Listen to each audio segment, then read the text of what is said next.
مرحبا شباب، اليوم فيديو جديد من محمية البادجي.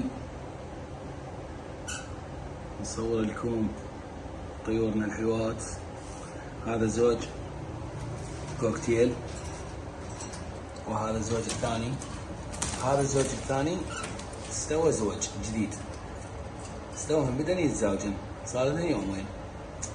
تابعونا راح نتابع تفاصيلهن وتزاوجهن، وان شاء الله يفرخن ونشوف افراخهن. وهسه راح ننتقل للبناجز نشوف شنو جواهن طلع جديد. جواهن بيض اعتقد اليوم يطلع يمكن او باكر، خلينا نشوف راجع لكم.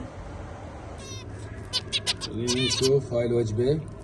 طبعا لنيك الفرخات اللي طلعت الوجبة قبل هاي، وعندنا وجبة جديدة ان شاء الله.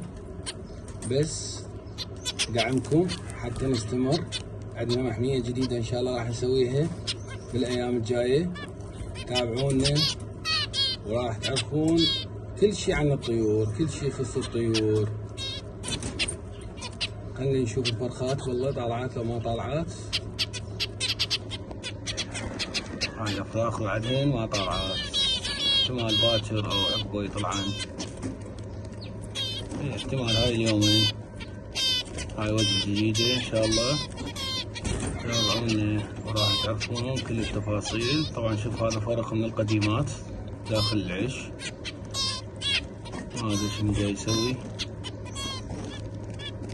تحياتي، لا تنسون الاشتراك بالقناة.